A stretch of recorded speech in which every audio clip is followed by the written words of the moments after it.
رہ رہے ہیں، دنیا کہاں پر پہنچ گیا ہے۔ بدتمیزی بد تہذیبی کی مثال یہ پنجاب پولیس ہے، اور یہ ایس ایچ او نمبر 1 پہ ہے۔ اس نے اس سے پہلے بھی ایک وکیل پر تشدد کیا اور آج بھی اس نے یہی حرکت کی۔ ڈی پی او صاحب، آپ بڑی پروفیشنلزم کی بات کرتے ہیں، اس کو پروفیشنلزم سکھائیں، اس کو بتائیں کہ اگر کسی نے جرم کیا ہے نا، اس کے رائٹس موجود ہوتے ہیں، آپ ان رائٹس کے مطابق جو ہے نا ان کو ڈیل کیا کریں۔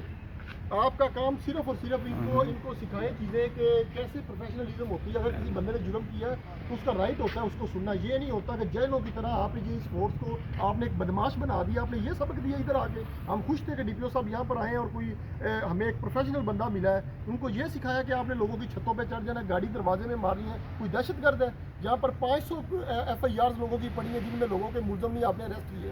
میرے بار ممبرس کی موٹر سائیکلیں چوری ہوئی ہیں کچہری میں، آپ ابھی تک آپ کے ایس ایچ او نے وہ برآمد نہیں کی۔ لوگوں کی ڈکیتی ہوئی ہیں، آپ نے وہ برآمد نہیں کی۔ لوگوں کے قاتل آزاد پھر رہے ہیں، آپ نے وہ برآمد نہیں کی۔ آپ نے ایک without any F I R, آپ کو شرم آنی چاہیے آپ کی ساری پولیس کو، ڈوب کے یہ مر قانون کی آپ بات کرتے ہیں۔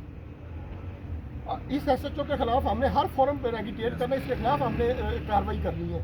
یہ ایس ایچ او ہمیں یہاں پر منظور ہی نہیں، اس کو پہلے تمیز سکھائیں کیسے بات کرنی ہے، اس کو ہٹائیں، اس کا پہلے دماغی طور پر علاج کروائیں، اس کو بتائیں کہ کیسے لوگوں سے ڈیل کرنی ہے۔ یہ جائل انسان ہے، اس کو جنگ میں بھیجیں کسی جگہ پہ جہاں پر دہشت گردوں کے خلاف کارروائی ہو رہی ہے، اس کو وہاں پہ بھیجیں، اس کا شوق پورا کریں کسی اور جگہ پہ۔